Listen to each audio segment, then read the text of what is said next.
Como nós já vimos, a invenção de Johannes Gutenberg teve um papel fundamental na reforma.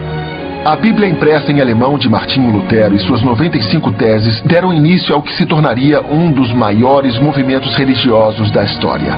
Lutero se tornou um exemplo para outros grandes reformadores em toda a Europa.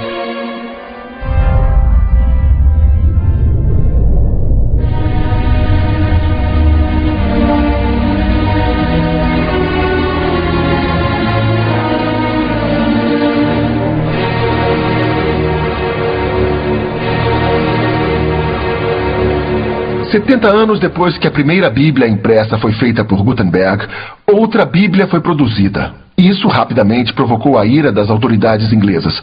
Durante o ano de 1520, um bravo inglês chamado William Tyndale trabalhou incansavelmente para traduzir, imprimir e introduzir seu Novo Testamento em inglês para milhares em sua terra natal.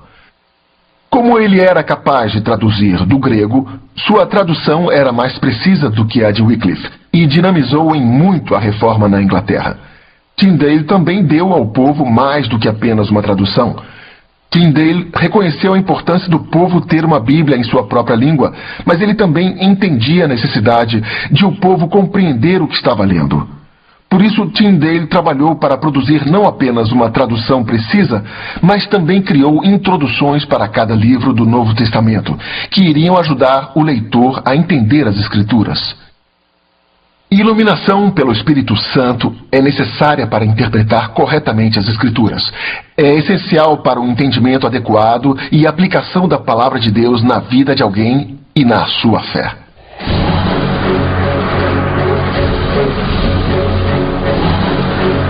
Há uma famosa história sobre Tyndale, de quando ele trabalhava em sua tradução. Ele estava discutindo com outro padre e o padre disse: "Nós não precisamos da Bíblia, desde que tenhamos o que o bispo de Roma diz, suas leis, estaremos bem."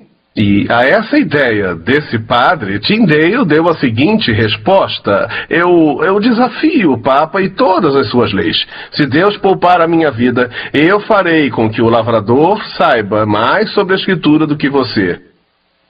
Essa afirmação é realmente maravilhosa. Eu acho que o que Tyndale quis dizer foi mais do que simplesmente dar ao lavrador a Bíblia. Esse era o primeiro passo. O lavrador precisava ter a Bíblia em uma linguagem que, se ele pudesse ler, poderia entender. Então, ele também precisava ter um entendimento do que a Bíblia queria dizer realmente. O objetivo óbvio em relação à interpretação é voltar à mente do autor. O que ele quis dizer quando escreveu isso?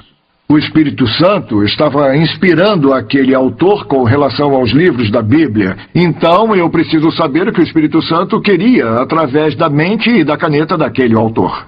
Por que isso tem diferentes grupos religiosos que afirmam acreditar na Bíblia, acreditar na Palavra de Deus, e eles utilizam a mesma escritura, mas a interpretam de diferentes maneiras. Basicamente, a resposta vem em duas partes.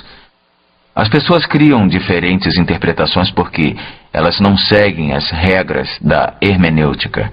Hermenêutica é uma palavra grega que significa interpretação. Hermenêutica é a arte e a ciência de aplicar certas regras ou princípios para interpretar a Bíblia, que coloca tudo em seu devido contexto. Aliás, contexto é uma das regras da hermenêutica. O que vem antes dessa passagem, o que vem depois, qual é o tema do livro que contém a passagem. Como olhamos para uma certa coisa, se for uma analogia, como reconhecemos uma metáfora, ao que se conhece por expressões idiomáticas, figuras de linguagem. São tantas coisas, livros foram escritos sobre o tópico, mas eles basicamente dizem a mesma coisa. Há certas regras, certos princípios que se deve aplicar para qualquer parte da escritura para interpretá-la corretamente, porque a interpretação correta surge com o significado que o autor tinha para ela. Então, a interpretação é a aplicação correta destas regras para que possamos entender o que o autor, o Espírito Santo, tinha em mente quando fez com que o autor usasse certas palavras. Agora, junto com a interpretação, a hermenêutica em relação à interpretação, há um segundo fator envolvido. É o que é chamado teologicamente de iluminação. Iluminação significa simplesmente que é através da presença do Espírito Santo no coração do fiel, enquanto ele lê a palavra de Deus, que o Espírito Santo vai iluminar e abrir a mente e o coração dessa pessoa, não só para o significado da Escritura, mas como ela se aplica na sua vida pessoal. E essa é uma parte essencial, não só para entender a Bíblia, mas para fazê-la parte de nossas vidas. Um dos problemas do pós-modernismo é que o significado está no intérprete e não no autor propriamente dito. As pessoas dizem que significado é o que elas entendem. Isso nunca está correto. O significado sempre começa com o autor, sua fonte, ou o que aquela pessoa queria comunicar. Isso é o objetivo. Se dissermos que significado é o que eu entendo, isso se torna muito subjetivo. Você pode ter um significado, eu posso ter outro, e talvez nunca iremos entender o que a pessoa realmente queria dizer. Isso é muito importante quando se trata da palavra de Deus, porque Deus é o autor de sua palavra e é essencial que entendamos e saibamos o significado dele, não a nossa interpretação sobre a palavra de Deus. William Tyndale fez um grande serviço pela causa de Cristo ao traduzir a Bíblia para o inglês vernacular dos idiomas originais. Sua inspiração foi Lutero. Martinho Lutero traduziu a Bíblia não do latim, mas do grego e hebraico original. Então, William Tyndale viu que precisava fazer isso com o inglês. Isso realmente encorajou o mundo inglês com respeito à interpretação, porque uma boa tradução é a base para uma correta interpretação.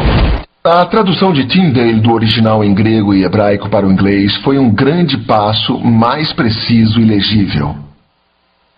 Mas Tyndale não parou por aí. O que Tyndale queria fazer era prover uma chave para o entendimento da Escritura. Por exemplo, ele não vai apenas fornecer o texto das Escrituras, mas vai também prover ajuda para eles. Como ele ia fazer isso? Ele faria isso ao escrever introduções para cada um dos livros. Ele faria notas explanatórias, explicaria termos teológicos. Aí então as pessoas não só poderiam ler as Escrituras, mas poderiam facilmente compreendê-las, entende?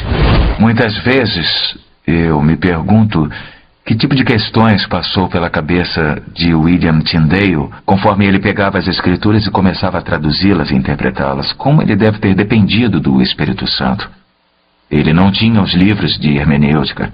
Ninguém nunca sentou e sistematicamente listou esses princípios, mas ainda assim ele tinha que utilizar esses princípios e vemos no trabalho dele, em sua interpretação, que ele certamente entendeu os princípios, mesmo não os tendo por escrito ou em suas mãos. Então, podemos mais uma vez agradecer a Deus por sua iluminação, que ele deu a homens especiais, como Tyndale, enquanto traduziam e interpretavam a palavra preciosa de Deus.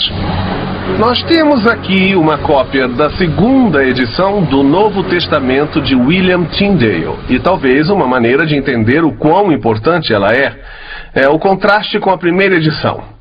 A primeira edição foi feita em 1526 e é chamada de Novo Testamento Worms. Tyndale fez isso numa época em que ele tinha acabado de sair da cidade de Colônia. Havia oposição e ele deu basicamente apenas o texto básico das Escrituras. E mais tarde, quando ele escreveu ou traduziu os livros de Moisés, o Pentateuco, ele estava vivendo na cidade de Antuérpia. Agora, os livros de Moisés foram traduzidos do hebraico e Tyndale adicionou, sim, as notas. Infelizmente, a maioria dessas notas era o antipapado por natureza. Ele condenava a Igreja de Roma, ele condenava o Papa, mas quando ele foi revisar esse Novo Testamento de 1526, que foi feito em 1534 na Antuérpia, a situação era um pouco diferente. Ele tinha um grau de liberdade, estava vivendo numa cidade aparentemente segura e teve uma oportunidade de revisar não apenas a linguagem, mas teve também a oportunidade de criar essa chave para o entendimento da Escritura. Por exemplo, ele escreve uma longa introdução explicando o fato de que ele revisou o texto de acordo com o Novo Testamento grego, que corrigiu erros, e está agora escrevendo introduções para os livros, e está dando definições de palavras que são importantes que o povo saiba. O livro é aberto num prólogo que ele escreveu para o livro de Romanos. Tyndale via Romanos como o livro mais importante, porque nele nós temos o Evangelho de Jesus Cristo. E o prólogo de Romanos explica como alguém pode não apenas ler a Escritura, mas lê-la com entendimento, para que possam receber a salvação pela fé que Deus prometeu a eles. Temos que nos lembrar que, quando estudamos a vida de William Tyndale, tudo o que ele fez foi feito numa época em que a Bíblia ainda era ilegal. Então, esse Novo Testamento de 1526 era considerado um livro ilegal. Ele era confiscado pelo bispo de Londres e queimado também. A mesma coisa aconteceu com seu Pentateuco de 1530 e ainda era verdade nessa segunda edição do Novo Testamento. Ainda eram considerados livros ilegais, e isso explica por que tão poucos sobreviveram aos dias de hoje. Muitos deles eram confiscados, queimados, outros partidos em pedaços. Então temos sorte de ainda termos esses 6 ou 8 que sobreviveram.